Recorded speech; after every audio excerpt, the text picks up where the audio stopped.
तमाम नौजवान जो यहाँ मौजूद हैं उन सबको मेरी तरफ से अस्सलाम वालेकुम। कासिम भाई, आपका सुनने के लिए बहुत शुक्रिया।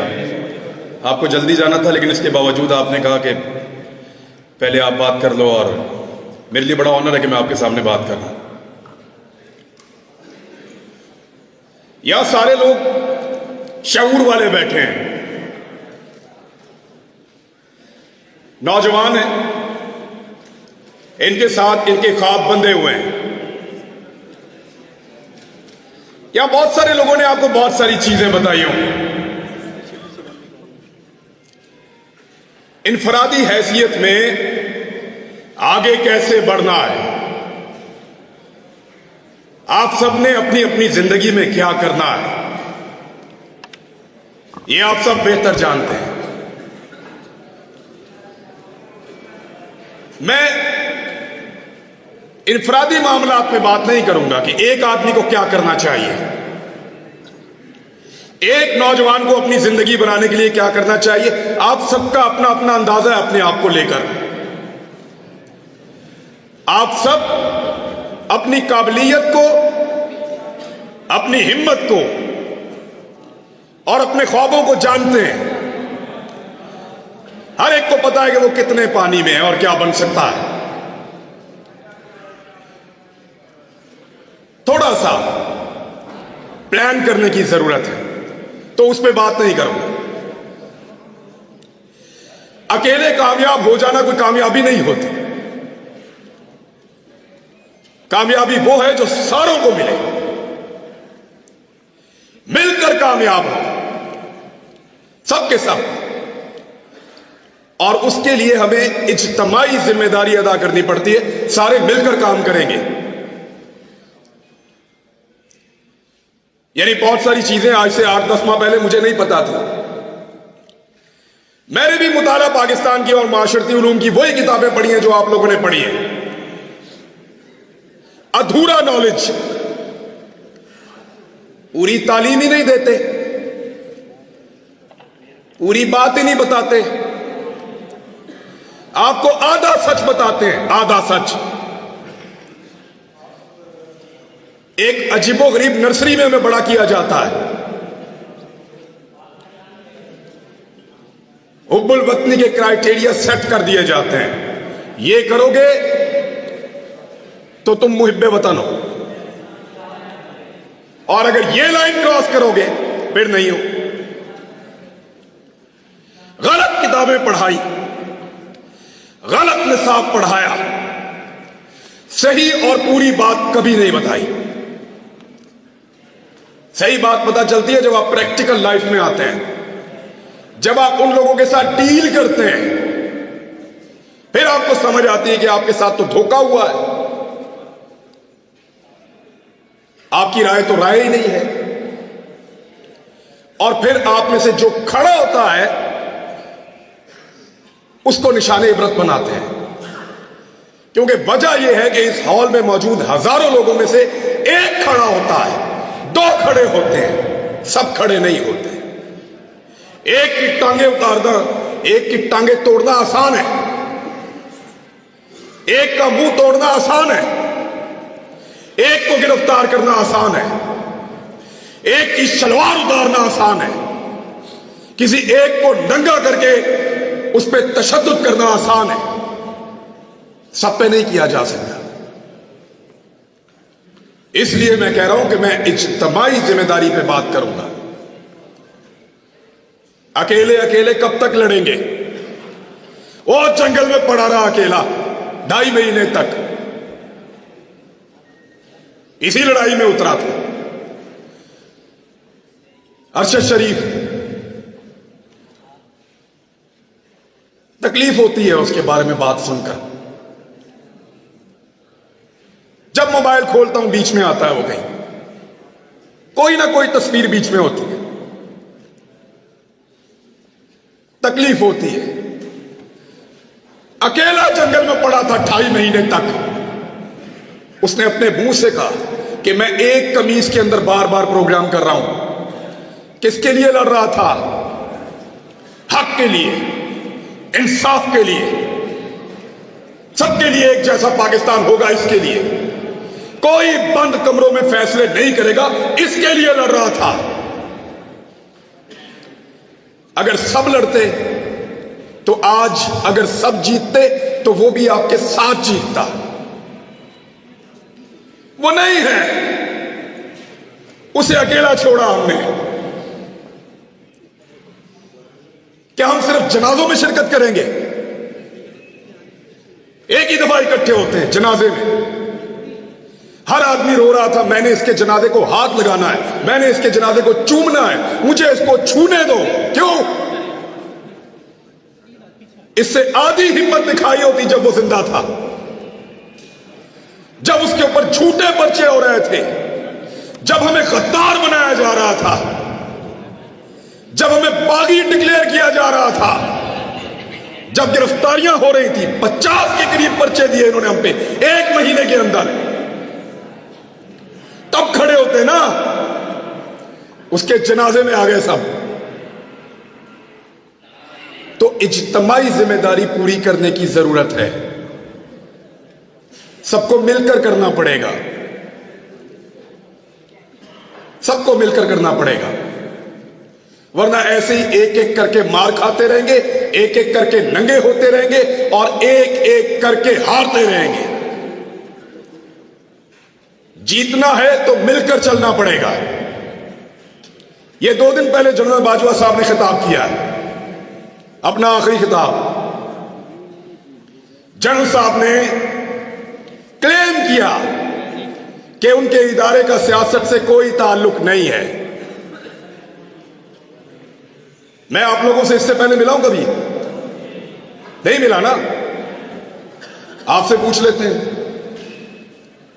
क्या आपको लगता है कि जनरल साहब जो कह रहे हैं, general Qamar Javed Bajwa army chief Pakistan, कि उनके इदारे का सियासत से कोई ताल्लुक नहीं है, ये बात ठीक है? चलो जनरल साहब को भी दिखाते हैं ना। जनरल साहब देखें, उधर मोड़ो कैमरा, दिखाओ, मोड़ो कैमरे उधर। जिन लोगों को लगता है कि जनरल कमर जावेद बाजवा ने कहा कि सियासत से फौज का कोई ताल्लुक नहीं है, ये बात ठीक है, वो जरा हाथ खड़ा करें। ठीक है, अब जिनको लगता है कि फौज सियासत में रोल प्ले कर रही है, वो हाथ खड़ा करें।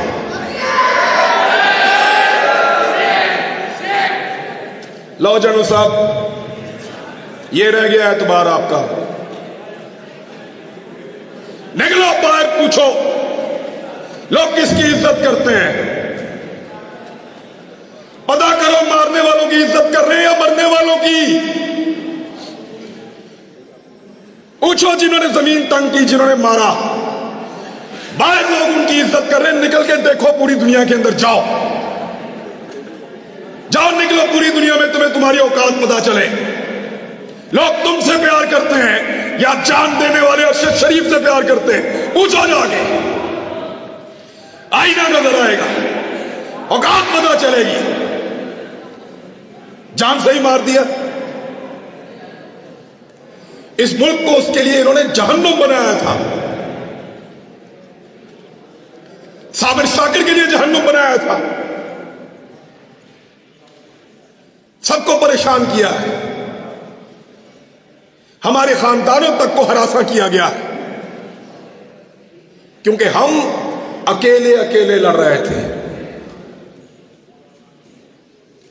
सबको लड़ना पड़ेगा। तुम्हें सिर्फ मारना आता है, तुमने सिर्फ मारना सीखा है, हमें मरने के अलावा भी बहुत कुछ आता है, और वो हम करके दिखाएंगे इंशाअल्लाह।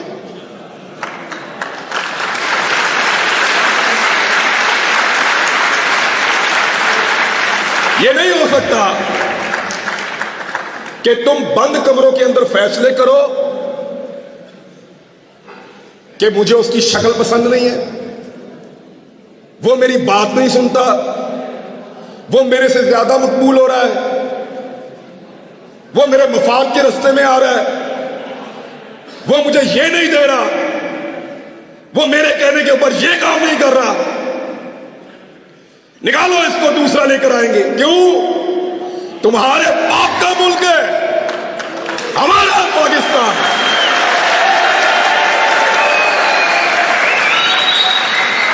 हम फैसला करेंगे, हम करेंगे, हम आप करेंगे। किसी को बंद कमरे के अंदर फैसला नहीं करने देंगे। सबका मुल्क है, सब मुल्क में वतन है, सब इस मुल्क के वफादार हैं। ये जब मुझे इन्होंने गिरफ्तार किया, ये मुझे लेकर घसीटते थे, कभी एक थाने में, कभी दूसरे थाने में, कभी तीसरे थाने में। इनको लगता था ये मुझे टॉर्चर कर रहे हैं। खुदा की कसम मुझे पुलिस वालों ने कहा, हर पुलिस वाले ने कहा कि इमरान भाई हम शर्मिंदा हैं। पूरा निजाम जरगमाल बनाया हुआ था, एक आदमी की हमदर्दी इनके साथ नहीं थी।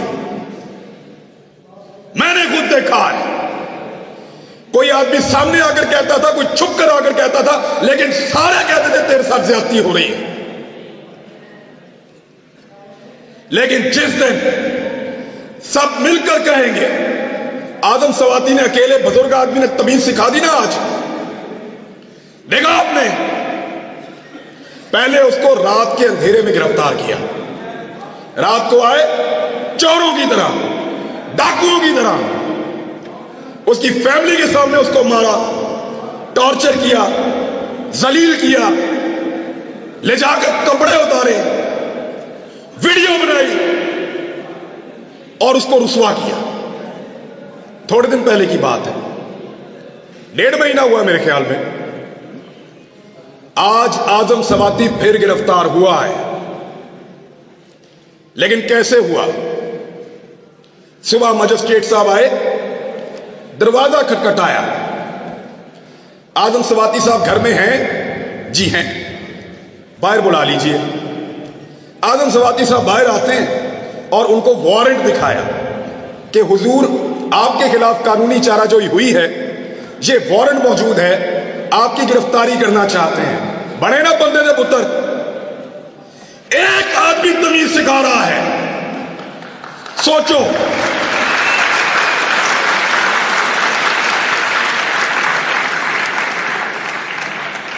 सोचो, एक 74 साल का आदमी तमीज सिखा रहा है।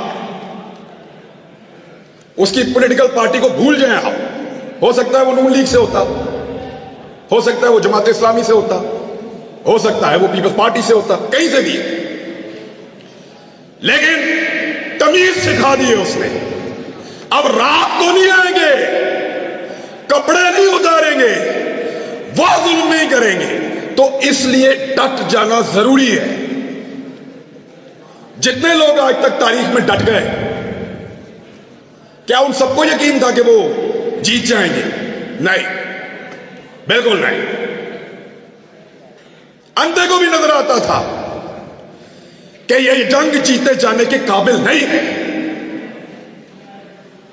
पोरस को पता था कि सिकंदर बहुत ताकतवर है।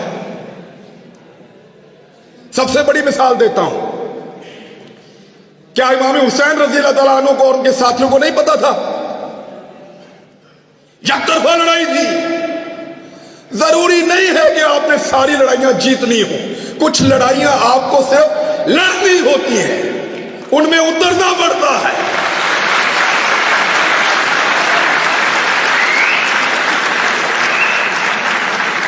लड़ाई जीतने से मकसद नहीं है, लड़ाई लड़ने वालों में अपना नाम लिखाओ।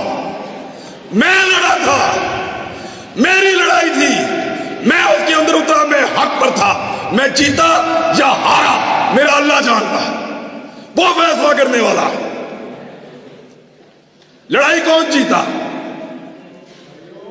इमाम हुसैन जीते या यजीद जीता? सबका इत्तेफाक है इस बात पे। तो फिर लड़ाई लड़ना सीखो, लेकिन इज्तिमाई फायदे के लिए। सर को नीचे फेंक देना, मसलिहत के तहत चुप हो जाना, इसको हमारे यहां पे लोग अक्लमंदी कहते हैं। अक्लमंदी नहीं है, बुज़दिली है। मैं भी बुज़दिल था, जब तक मुझे नहीं पता था। जब समझ आई तो मैं लड़ाई में आ गया। मुझे नहीं पता कल क्या होगा, इसका अंजाम क्या होगा। ये जो रिजीम चेंज ऑपरेशन हुआ पाकिस्तान में, सारे के सारे इसके बेनिफिशियरी हैं। जिन्होंने किया उनके केस खत्म हो गए। जिसके खिलाफ हुआ, जब मर्जी इलेक्शन कराओ जीत जाएगा। यानी इमरान खान को भी फायदा, शहबाज शरीफ को भी फायदा, जो करने वाले उनका भी फायदा। सब कुछ ना कुछ लेकर गए। नुकसान किसका हुआ? हमारा हुआ है। हमारा एक आदमी कम हो गया है। अगर दोबारा लड़ाई होगी तो हम अपने एक बेहतरीन आदमी के साथ मैदान में नहीं आ सकेंगे। हमारा एक आदमी कम हुआ, अरशद शरीफ। नुकसान तो हमारा हुआ है, फायदा तो सबने उठा लिया है। मेरी आप सबसे गुजारिश कि लड़ाई को लड़ना सीखिए, इस रविश को बदलिए। अगर ये इस्लामी जमहूरिया पाकिस्तान में डेमोक्रेसी है तो फिर सही वाली होनी चाहिए, या तो निजाम को ही बदल दो। ये नहीं हो सकता कि आप दुनिया को पढ़ाएं कि पाकिस्तान में जमहूरियत है और जहां पे आप तमाशा लगाकर रखेंगे, चार बंदे बैठेंगे और फैसला करेंगे और पूरा का पूरा निजाम बदल देंगे। ये नहीं होने देंगे। कहने को मैं और बहुत कुछ कह सकता हूं, फिर इन लोगों को फोन आएंगे, फिर इनसे पूछेंगे मुंतजिम कौन था।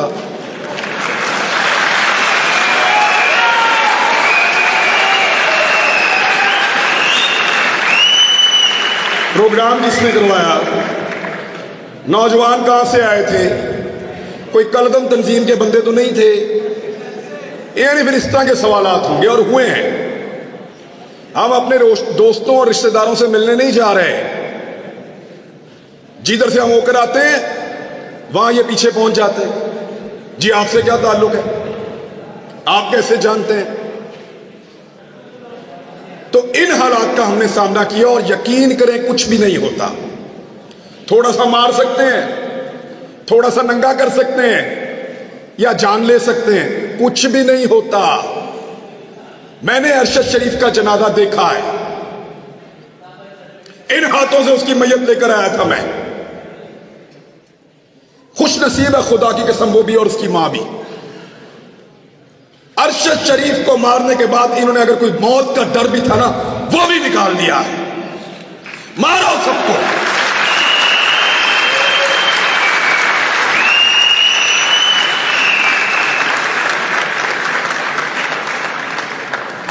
क्योंकि जब आपको इस बात का यकीन हो कि आप तारीख की दुरुस्त सिमत पे खड़े हैं, जब आपको यकीन हो कि आप जुल्म के खिलाफ खड़े हैं, तो फिर इससे कोई फर्क नहीं पड़ता कि आपके साथ क्या हो रहा है।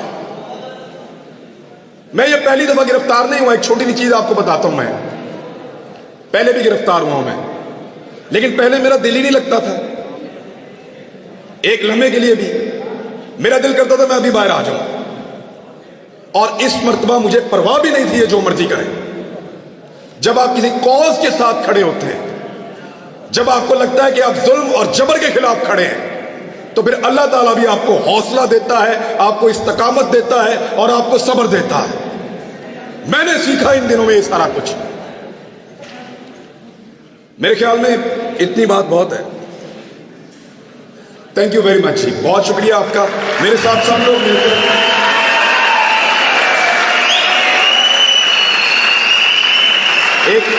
एक नारा लगाएं मेरे साथ सब मिलकर, ताकि हम जाते जाते गद्दारी के सर्टिफिकेट बांटने वालों को ये बताएं कि सिर्फ तुम ही मुहिब्बे वतन नहीं हो। पाकिस्तान, पाकिस्तान।